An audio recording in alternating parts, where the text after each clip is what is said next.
Rev up your engines!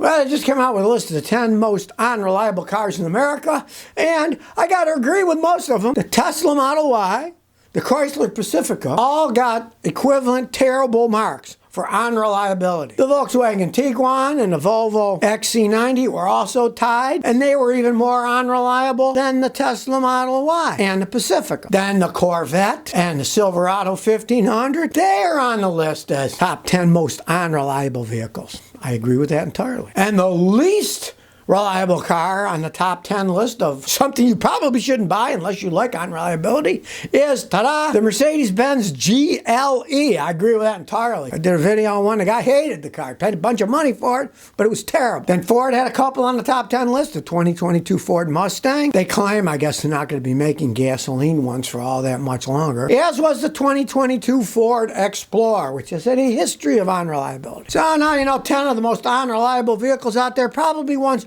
you shouldn't buy if you value your money. Jeremy 2490 says, my car was flooded with salt water and Hurricane Ian. I got a 2015 Corolla. It flooded over the door seals. I got it running, but the ABS, traction control, and airbag are on. I have to use it because I'm a first responder. Can I cause further damage driving it? Here's the problem.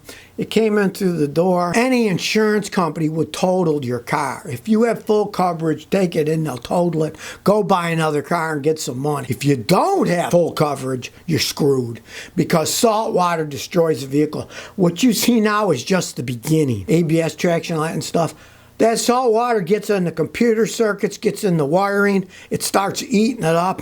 I had a guy in Houston have that happen, and it wasn't for 2 years. And then finally the car went entirely. I tried fixing it, it was impossible. He junked it between a rock and a hard place. It doesn't matter if you drive it or not drive it. It's going to be sitting there rotting away because that salt is in everything. If it was regular water, it's not as bad. But salt water, the salt conducts electricity more, helps short things out. You're lucky that it even starts and runs. I mean, you might as well just continue driving it because any way you look at it, if you just let it sit, it's going to rot. Driving it, maybe it'll actually dry out and last a little bit longer, but I can just about guarantee you, you're going to have serious problems in the near future because salt water destroys cars. And if it came in through the doors, all the computers are down there, you're going to have some serious destruction. But I mean, keep driving it. What the heck? It stops running, it stops running. If you let it sit, it's going to go bad too. It really doesn't make any difference in that case. The only time you wouldn't want to do anything is if it's underwater. You don't want to try to start it because the water will get sucked in the engine and blow the engine up. Yours obviously didn't suck water into the engine because if it did, it wouldn't run at all. So, what the heck? Keep running it and pray, but I can just about guarantee you, serious problems are in the near future for you. I'm an average Joe says, why do the headlamp plastic lenses fade badly, but taillight lenses don't? All right, I'll tell you why. Because the headlights are super bright, right? Especially if you have halogen lights, they're hot. That heat warps the plastic and they fade away. Where the back tail lights, all they got is little bitty tail lights running them. They don't get all that hot. They don't project a bunch of heat. Like your brake lights on the back, they only come on when you step on the brakes. So it's the heat of the headlights that burn them out. That's why you'll find a lot of the modern cars, the newer ones, don't do that because they don't use incandescent bulbs like halogen. They use LEDs. And the LEDs don't put out as much heat. Therefore, they don't warp stuff as much. Heat is what warps them. Plus, the sun warps them. A lot of heat from the sun, too. So, they'll still go out somewhat over time from the sun heat if you park in the sun all the time, but nothing like when the halogens are putting bright heat on them. That warps the plastic, and then it really starts to fade. And Big Man at 79 says, I want to know about Nissan Titans. I've been seeing a lot of used Titans. Is there an issue about them? No, they're actually quite well-built trucks. But being a big truck with a big, giant V8 engine, they're tremendous gas hogs. A lot of people are getting rid of them because the price of gas gets high. They don't want to get horrible gas mileage. That's just how it goes. As anything, when you're looking at a used vehicle, of course, like you said, you got to look at it case by case because one might have been flooded, wrecked. I might not have changed the oil. You might be looking at one that's a pile of junk. But you pay a guy like me to check it out. If he says it's good, good mechanic, go ahead and buy it if you don't mind the horrible gas mileage, because they get horrendous gas mileage. And if you don't mind that, hey, they're good trucks. They're well-made trucks. Have a mechanic check. You can't trust anybody these days that's selling anything. As is, no guarantee. Well, the mechanic's going to give you a guarantee whether it's good or bad by checking it out. Rando Muser says, I have an intermittent no start, my '02 Chevy Silverado. When it doesn't start, it cranks and tries to start, but it won't start. Then when I crank a second time, it starts up like nothing was wrong. Mechanics told me it was a fuel pressure regulator and a fuel pump. I had them changed, and it still makes no difference. As they age, vehicles are not as efficient as they used to be. It cranks and won't start like it wants to, and hit it again and it starts. It's obviously an electronic problem, because all you do is turn it up, turn it on again, then it starts. The power somehow isn't getting. I would say change the fuel pump relay. Could be just the fuel pump relay. Simple thing, not getting the electricity. And from my experience with those, a lot of times it's the ignition switch starting to go out. The first time you try it, the switch doesn't send enough power out. Then when you shut it off, hit it again, it sends more power. So you might just try the ignition switch and the fuel pump relay. If that fixes, you can tag me for fixing it without even seeing it. But that's often what it is. Now, if it's not that, it can be a computer failure. And those are almost impossible to diagnose with something like that until they finally don't start at all, ever. Then it's easy. Then you say, okay, there's no impulse coming out of the computer, so the computer's bad.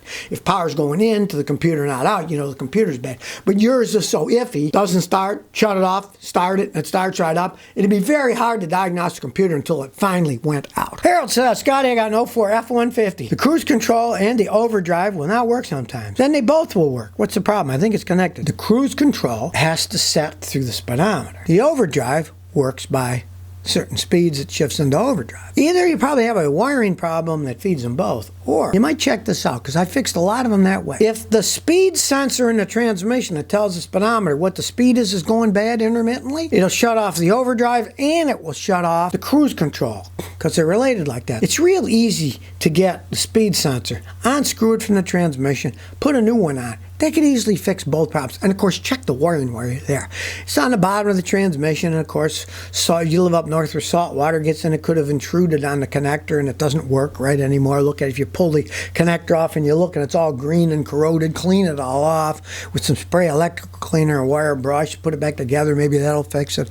But a lot of times just changing the speed sensor will fix it. It's worth a try. Miguel Ibarra says, Scotty, I'm planning on buying a Celica GT, but I'm wondering, is it worth getting an import or sticking with what's nearby? What should I do?